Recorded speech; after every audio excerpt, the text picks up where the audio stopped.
parte de número 3, removendo os bloqueios, amém? Eu acredito que a gente deu alguns passos significativos para vencermos os nossos medos, amém? Se não chegamos lá totalmente, nós estamos num bom processo em nome do Senhor Jesus. Mas como eu coloquei aqui no esboço para vocês, queridos, uma coisa que, por mais dura que possa ser, né, ouvir isso ou falar isso, nós precisamos ter essa consciência que nosso relacionamento correto com Deus é fundamental para que a gente possa avançar nos seus propósitos, para que a gente possa avançar nos seus desígnios. Quer dizer, sabemos que através de Cristo Jesus nós fomos posicionados de uma maneira correta em Deus. Nós estávamos caídos, né? Tínhamos uma condição espiritualmente falando caída.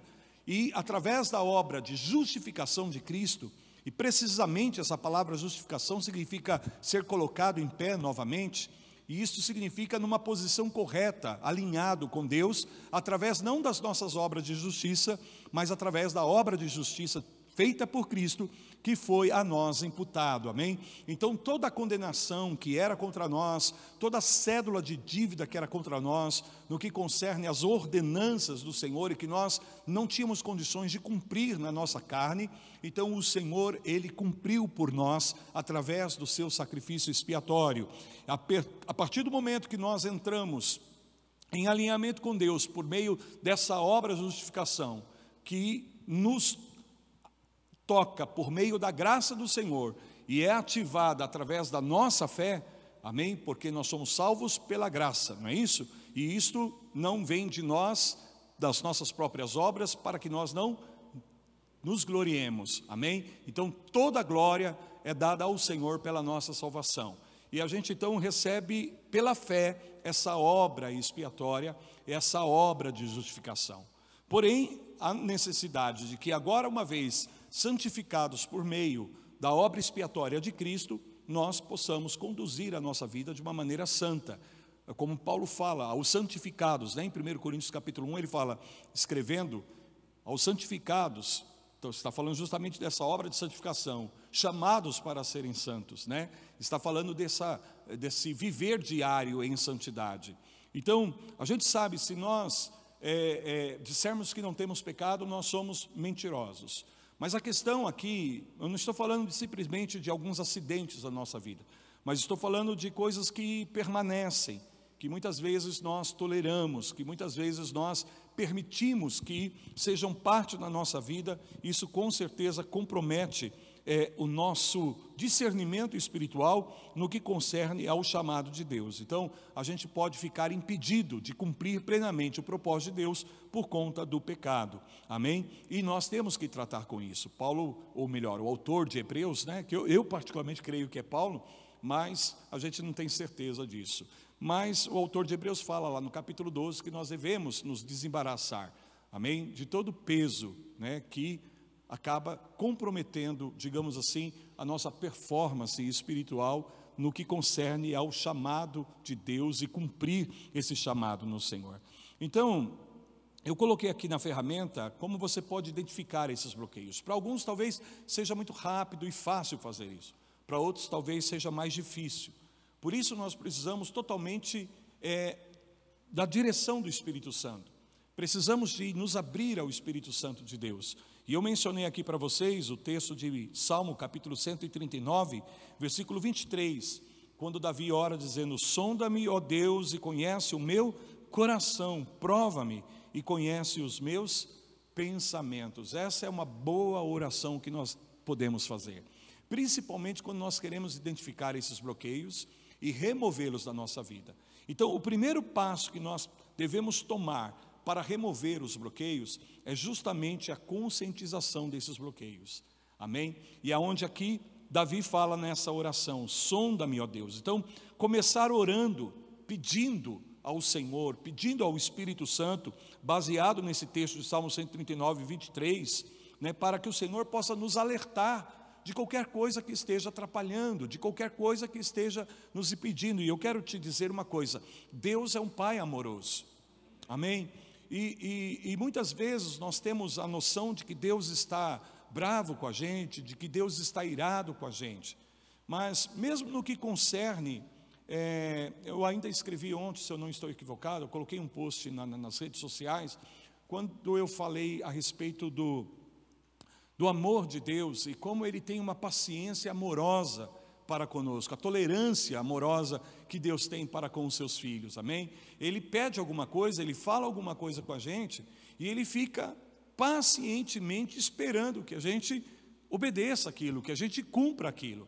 Porém, a gente sabe também que Deus não vai voltar a falar, amém? Mas Ele fica esperando pacientemente até que a gente cumpra aquilo. Mas é com paciência que Deus espera. Então Ele tem uma alta tolerância, amém?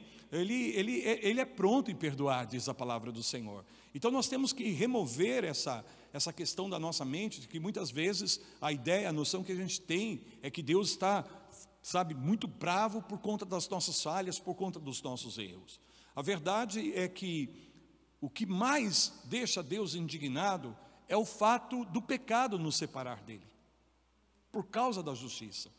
E aí o que Ele fez? Ele fez um plano de redenção extraordinário, que levou Jesus ao sacrifício, amém? E ao sacrifício, desde deixar a condição da eternidade em glória, sua posição divina, amém? E assumir a forma humana aqui, e se sujeitar, e ainda morrer na cruz. Todo esse processo de Jesus aí, na verdade era o plano de redenção do Senhor. Então, demonstrando o quanto Deus nos amou e quanto Deus se dispôs a fazer, amém, para solucionar essa questão do pecado que nos separava dele.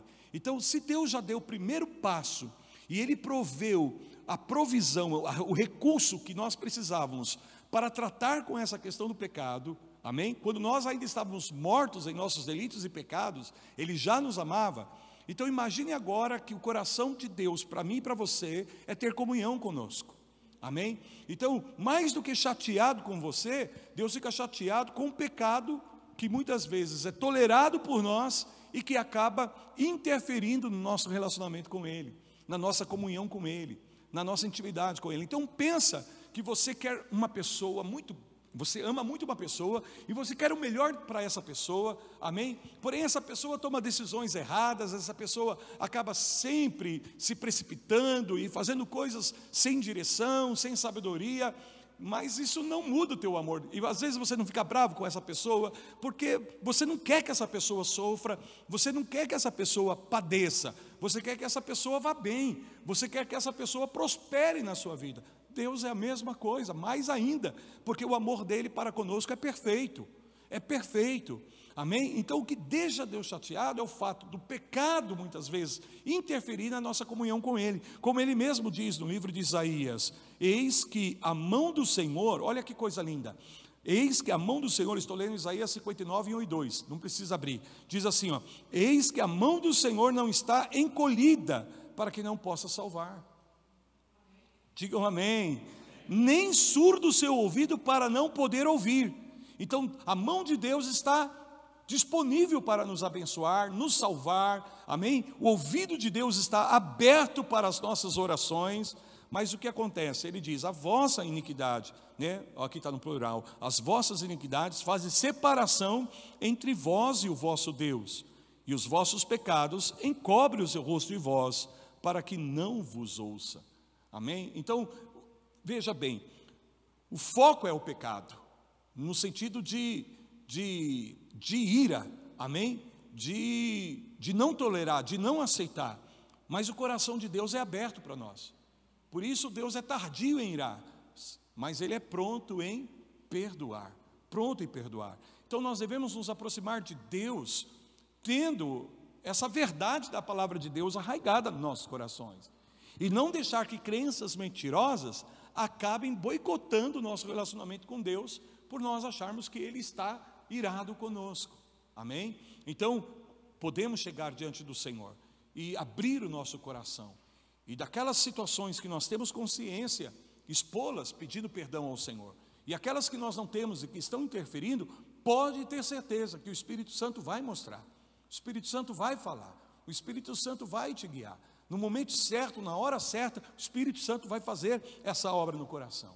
Então o primeiro passo para tratar com essas barreiras, no sentido de removê-las, é a conscientização. Fala isso comigo, conscientização.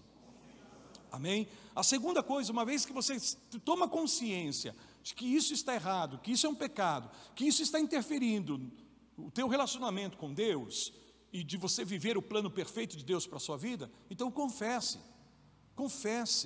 amém? E a palavra confessar significa simplesmente concordar com Deus, dizer a mesma coisa que. Então, a confissão, né, significa isso. É mais do que você simplesmente pedir desculpas. É mais do que você dizer para Deus: Deus, eu sinto muito.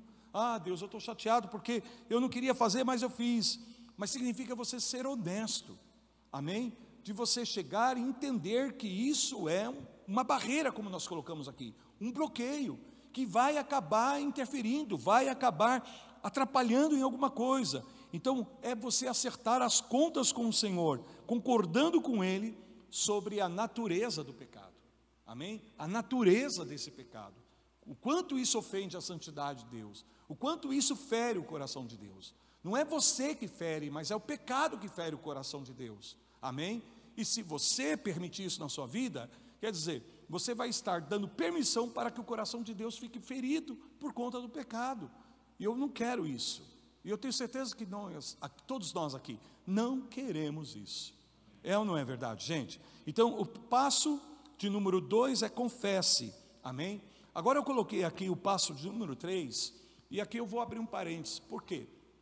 Porque não significa que todas as vezes você vai ter necessidade de confessar para outras pessoas. Amém? E quando eu coloco aqui outras pessoas, é porque eu não estou dizendo que você tem que sair publicando o teu pecado para todas as pessoas, não. Amém? Mas muitas vezes, queridos, nós ignoramos um fato muito importante que nós identificamos na palavra de Deus, e às vezes nós não praticamos muito isso, talvez em função da doutrina católica, né, de chegar por padre e ter que confessar os seus pecados para obter o perdão de Deus, somente através da confissão ao padre, e ele então te absorver dos teus pecados. Ele vai mandar você rezar aí algumas Ave Marias, alguns Pai Nosso, amém? Levar uma galinha na encruzilhada, não, essa é outra religião, é outra religião. Então, o que acontece? Às vezes, a igreja evangélica, por conta disso, amém, não tem a prática de confessar os seus pecados uns aos outros. E a palavra de Deus fala isso claramente no livro de Tiago, você conhece esse texto. Portanto, confessem seus pecados uns aos outros e orem um pelos outros para que possam ser curados. Muito bem, nós temos que deixar muito claro aquilo que a Bíblia nos ensina. O único que tem poder e autoridade para nos perdoar, de perdoar os nossos pecados, é Deus. Amém? Ninguém pode aí entrar no lugar de Deus e dizer: você está perdoado. É só Deus que perdoa os nossos pecados. Mas o fato de muitas vezes nós nos abrirmos e falarmos e compartilharmos isso, é talvez necessário justamente para que a gente receba oração e para que a gente seja curado. É isso que é a palavra do Senhor. Às vezes nós recebemos o perdão de Deus porque confessamos a Ele, mas às vezes nós não somos curados porque não expomos isso talvez para uma pessoa que nós deveríamos expor. Por exemplo, quando nós pecamos contra alguém, amém? Se nós pecamos contra alguém, nós temos que ir até essa pessoa e confessar o pecado dessa pessoa. Claro, primeiro você confessa a Deus, como eu coloquei aqui, amém? Mas muitas vezes você vai ter que fazer a restituição. Você vai ter que procurar uma pessoa que, se você pecou contra essa pessoa, e outras vezes você vai precisar de alguém maduro na fé, um mentor, um discipulador, um líder espiritual que está na tua vida, que tem maturidade para te ouvir, para você chegar e confessar e receber a oração, amém?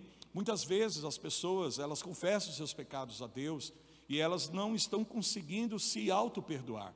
Recebe o perdão de Deus, porque a Bíblia diz: se você confessar, o Senhor é fiel e justo para te perdoar e te purificar. O Senhor é fiel, amém? Fiel, Ele não vai quebrar essa palavra de maneira nenhuma, como Ele não quebra nenhuma das suas palavras.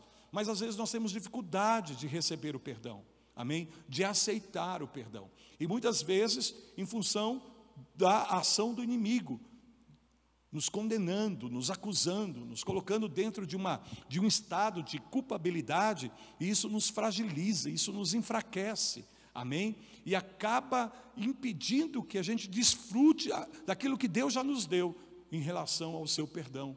Então, quando a gente fala com alguém, isso nos ajuda amém? Até para se apropriar do perdão. E quando eu falo alguém aqui, vocês estão entendendo, não é qualquer pessoa, amém, gente? Não é qualquer pessoa, não é, senão isso vai virar um problema para a tua vida. E não é todo pecado que você tem que chegar, é dentro desses critérios que eu estou colocando aqui e dizer, de repente você está lutando, talvez seja uma situação recorrente na sua vida, não foi um pecado pontual, que de repente você caiu, você fez, você mentiu, e aí você pede perdão para Deus, mas às vezes é uma situação recorrente, onde você tem aquela inclinação, onde você tem dificuldade para vencer essa área.